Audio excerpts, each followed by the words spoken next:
नमस्कार दोस्तों, हमारा बिहार में आपका स्वागत है। आज है 27 अगस्त 2020 और 27 अगस्त 2020 से जितने भी करंट अफेयर्स के क्वेश्चन हैं जो राष्ट्रीय एवं अंतर्राष्ट्रीय घटनाक्रम से जुड़े हुए हैं उसको आज हम डिस्कस करेंगे। और दोस्तों, इस वीडियो का अगर आप PDF डाउनलोड करना चाहते हैं तो हमारे टेलीग्राम चैनल से डाउनलोड कर सकते हैं। टेलीग्राम एप्लीकेशन में सर्च कीजिए हमारा बिहार HB और चैनल को ज्वाइन कीजिए। वहाँ पे आपको सारे दिन का PDF मिल जाएगा। और दोस्तों, इस वीडियो के लास्ट में मैंने रिवीजन का 2 प्रश्न रखा है जिसका आंसर आप लोग को कमेंट बॉक्स में देना है, तो वीडियो लास्ट तक जरूर देखिए। तो चलिए शुरू करते हैं। तो दोस्तों, आज का पहला प्रश्न है, हाल ही में चीन ने किस देश के लिए निर्माण कर रहे 4 उन्नत नौसैनिक युद्धपोत में से पहला लॉन्च किया है?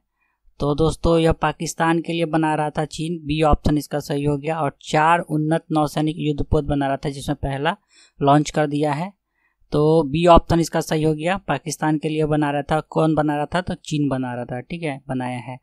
और पहले युद्धपोत का प्रक्षेपण समारोह शंघाई में आयोजित किया गया था। अब दोस्तों, ये नाम आया पाकिस्तान का, तो चलिए इसके बारे में जानते हैं। तो देखिए, ये है पाकिस्तान का फ्लैग। पाकिस्तान की राजधानी इस्लामाबाद हो गया। मुद्रा है पाकिस्तानी रुपया। प्रधानमंत्री इमरान खान। राष्ट्रपति आरिफ अलवी। 14 अगस्त 1947 को यह आज़ाद हुआ है। बांग्लादेश पर पाकिस्तान का अधिकार था और बांग्लादेश को पूर्वी पाकिस्तान कहा जाता था। दिसंबर 1971 में भारत के साथ हुई लड़ाई के फलस्वरूप पूर्वी पाकिस्तान बांग्लादेश बना। और पाकिस्तान जो है, यह नहरों का देश इसको बोला जाता है। पाकिस्तान के अबोटाबाद में 2 मई 2011 को लादेन मारा गया था। तक्षशिला विश्वविद्यालय पाकिस्तान में है जिसे राजा तक्ष ने बनवाया था। पाकिस्तान का मुल्तान शहर चीनी मिट्टी के बर्तन के लिए प्रसिद्ध है। और गुरु नानक देव का जन्म पाकिस्तान के तलवंडी में 14 अप्रैल 1469 ईस्वी को हुआ था।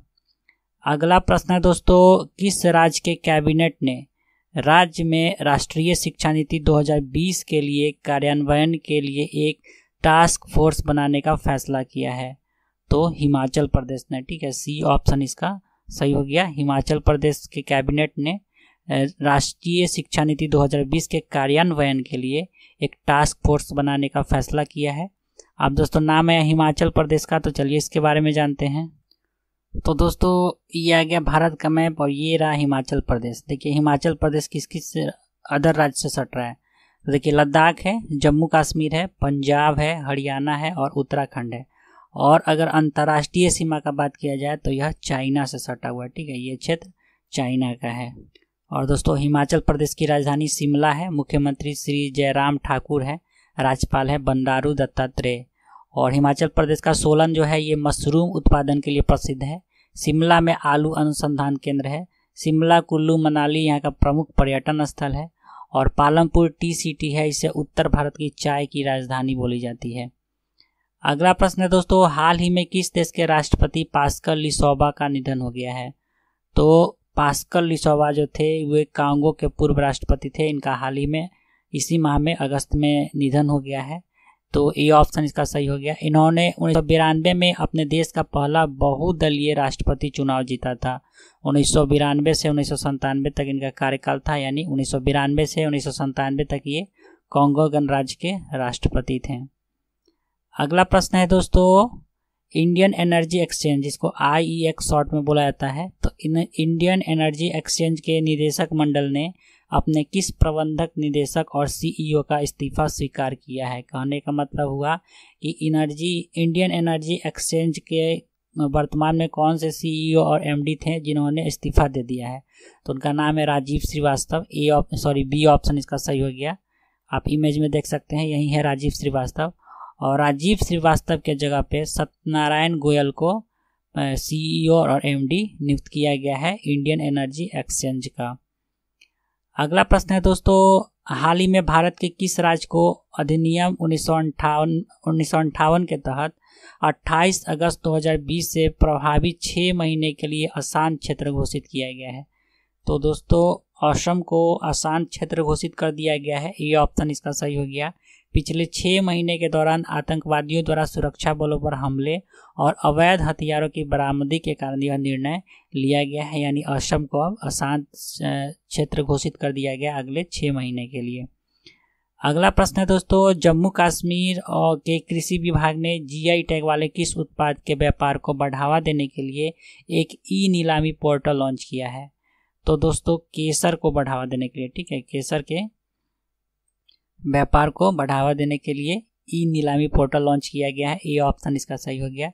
इस पोर्टल को लॉन्च करने का उद्देश्य खरीदारों को गुणवत्तापूर्ण कश्मीरी केसर की पहुंच सुनिश्चित करना है। कृषि विभाग ने इंडिया इंटरनेशनल कश्मीर केसर ट्रेनिंग सेंटर यानी IIKSTC के तत्वावधान में NSCIT के साथ मिलकर यह पोर्टल लॉन्च किया है, ई नीलामी पोर्टल। अगला प्रश्न है दोस्तों, 5G और आर्टिफिशियल इंटेलिजेंस सहित क्षेत्रों में सहयोग को बढ़ावा देने के तरीकों पर चर्चा करने के लिए किस समूह के उद्योग मंत्रियों ने एक वीडियो कॉन्फ्रेंसिंग के माध्यम से बैठक किया है? तो ब्रिक्स देश जितने भी हैं, ब्रिक्स देश के उद्योग मंत्रियों का बैठक हुआ है हाल ही में। ये ऑप्शन इसका सही हो गया। अब दोस्तों नाम आया है ब्रिक्स का, तो चलिए इसके बारे में जानते हैं। तो ब्रिक्स में जो देश आते हैं वो है ब्राज़ील, रूस, भारत, चीन और दक्षिण अफ्रीका।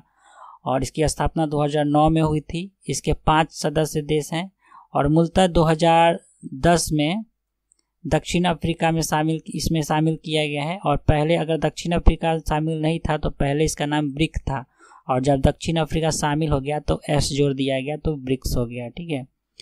अगला प्रश्न है दोस्तों, आर्थिक और रक्षा जुड़ाव में नई गति जोड़ने के लिए व्यापार, आर्थिक, वैज्ञानिक और तकनीकी सहयोग पर भारत वियतनाम संयुक्त आयोग की कौन सी बैठक 25 अगस्त 2020 को वीडियो कॉन्फ्रेंसिंग के माध्यम से आयोजित की गई है?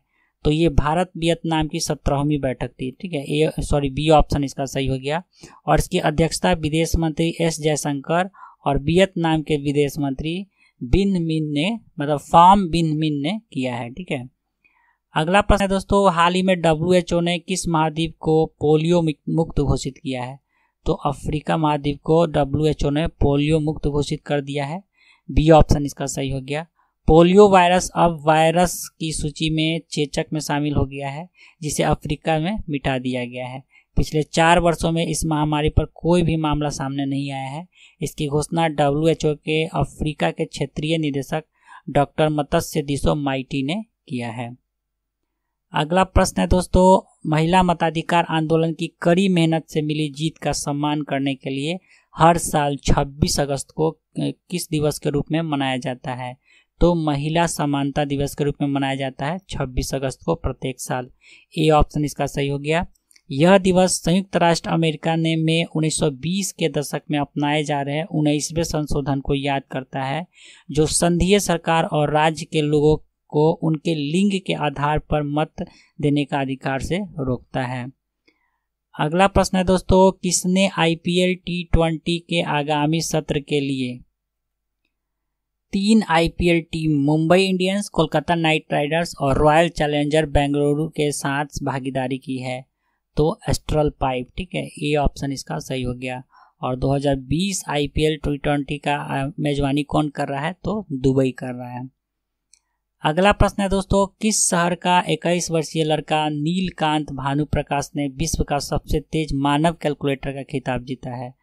तो दोस्तों 21 वर्षीय नीलकांत भानुप्रकाश जो हैं ये हैदराबाद के हैं, ठीक है। बी ऑप्शन इसका सही हो गया।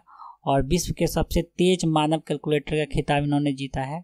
यह चैंपियनशिप 15 अगस्त को स्वतंत्रता दिवस पर लंदन में आयोजित की गई थी। इन्होंने माइंड स्पोर्ट ओलंपियाड MSO में मानसिक गणना विश्व चैंपियनशिप में भारत के लिए पहला स्वर्ण जीता है। इनके पास विश्व में सबसे तेज मानव कैलकुलेटर होने के लिए विश्व रिकॉर्ड और 50 लिम्का रिकॉर्ड भी शामिल है। अगला प्रश्न है दोस्तों, भारत में स्थित किस देश के दूतावास ने 24 अगस्त 2020 को एक आभासी पुरस्कार समारोह का आयोजन किया गया है? तो दोस्तों ये भारत के में अमेरिकी दूतावास में किया गया है, ठीक है। ये ऑप्शन इसका सही हो गया। इसने पूरे भारत में लोगों को शैक्षिक स्थानों को सुरक्षित बनाने और सभी छात्रों के लिए समावेशी बनाने में उनके प्रयासों के लिए सम्मानित किया और साहस पुरस्कार में उन व्यक्तियों को सम्मानित किया जिन्होंने लैंगिक भेदभाव को दूर करने के लिए अनुकरणीय साहस दिखाया है। अगला प्रश्न है दोस्तों, हाल ही में DRDO के अध्यक्ष का कार्यकाल 2 साल के लिए बढ़ाया गया है।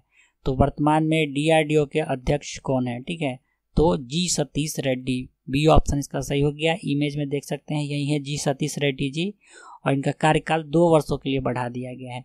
अब दोस्तों नाम आया DRDO का, तो चलिए इसके बारे में जानते हैं। तो DRDO का फुल फॉर्म होता है defence research and development organisation. स्थापना इसका 1958 में हुआ है। मुख्यालय इसका नई दिल्ली में है और प्रमुख है जी सतीश रेड्डी। अगला प्रश्न है 31 अक्टूबर 2020 को लोक प्रशासन में उत्कृष्टता के लिए किसके द्वारा PM पुरस्कार प्रदान किया जाएगा। ठीक है, तो 31 अक्टूबर का बात हो रहा है, तो नरेंद्र मोदी जी के द्वारा PM पुरस्कार प्रदान किया जाएगा। ये ऑप्शन इसका सही हो गया। यह पुरस्कार गुजरात में स्टैचू ऑफ यूनिटी में प्रदान किया जाएगा। और हाल ही में 17 जुलाई 2020 को प्रधानमंत्री के पुरस्कार पोर्टल को PMO में राज्य मंत्री डॉक्टर जितेंद्र सिंह के द्वारा लॉन्च किया गया है। तो दोस्तों ये था इसका करंट अफेयर्स। चलते हैं कल के रिवीजन की तरफ। तो कल के रिवीजन का पहला प्रश्न था, हाल ही में किस देश में महात्मा गांधी के चश्मे को 2,60,000 पाउंड लगभग 2,55,00,000 रुपये में नीलाम किया गया है। तो यह ब्रिटेन में किया गया है। बी ऑप्शन इसका सही हो गया। अगला क्वेश्चन था कल का, हाल ही में डॉक्टर कीथ क्रिस्टोफर राउली ने किस देश के प्रधानमंत्री के रूप में लगातार दूसरी बार शपथ लिया है। तो त्रिनाद और टोबैको। ठीक है, ए ऑप्शन इसका सही हो गया। तो कल के प्रश्न का सही उत्तर हो गया बी और ए। आज का रिवीजन का प्रश्न है दोस्तों, हाल ही में किस राज्य में भारतीय फुटबॉल टीम के पूर्व कप्तान बाईचुंग भूटिया के नाम पर एक स्टेडियम का नाम रखा जाएगा। और आज का दूसरा प्रश्न है, हाल ही में किस राज्य में देश के सबसे लंबे रोपवे का निर्माण किया गया है। तो इस दोनों प्रश्न का उत्तर आप लोग को कमेंट बॉक्स में देना है। तो चलिए दोस्तों आज के लिए इतना ही। आशा करता हूँ आपको ये वीडियो अच्छा लगा होगा। अगर ये वीडियो थोड़ा सा भी अच्छा या हेल्पफुल लग रहा है तो प्लीज़ इस चैनल को सब्सक्राइब कीजिए, वीडियो को लाइक कीजिए तथा अपने दोस्तों में ज़रूर शेयर करें। तो चलिए दोस्तों आज के लिए इतना ही। वीडियो देखने के लिए बहुत बहुत धन्यवाद।